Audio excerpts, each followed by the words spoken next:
Most European nations first became prosperous not through democracy, but through colonial plunder, resource extraction, imperial exploitation, and only later democratized after wealth had already been accumulated.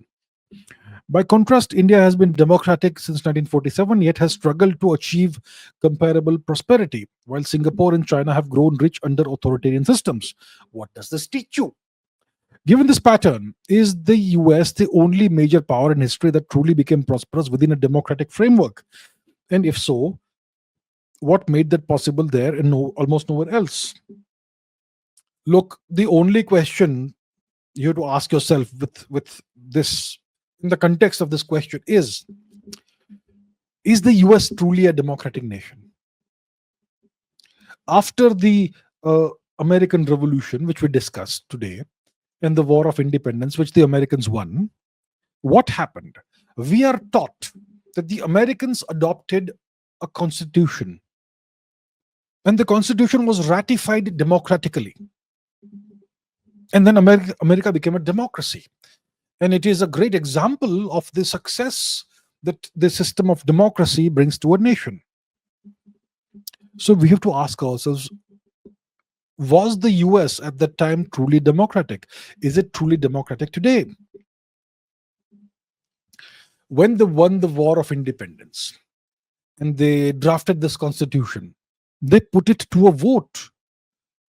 And that's the democratic process. Now, who was allowed to vote? Were women allowed to vote? No, no, no, no, no, no. No women could vote. Were the true people of America, the natives, allowed to vote? No. Okay, let's take a look at the American Declaration of Independence. Let's read the text, shall we? Full text. Let's go to Google. American Declaration of Independence, full text. Let's find the full text. This will be fun. This will be great fun. We go to the US government's website. Don't show again. Thank you. I just want to search for one word, okay? SAVAGE. The Declaration of Independence. How does it refer to these people? The merciless Indian savages, whose known rule of warfare is an undistinguished destruction of all ages, sexes, and conditions. The merciless Indian savages.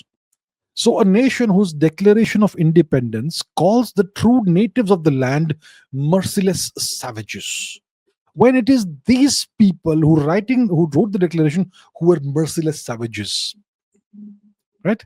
So, the women were not allowed to vote.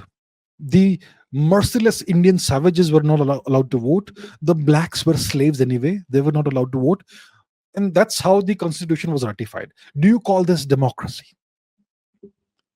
Do you call this democracy? Women could not vote until the 20th century. You call that democracy? Yeah. And today you have a system where you have only two political parties. Only two. Where's the political party for black people?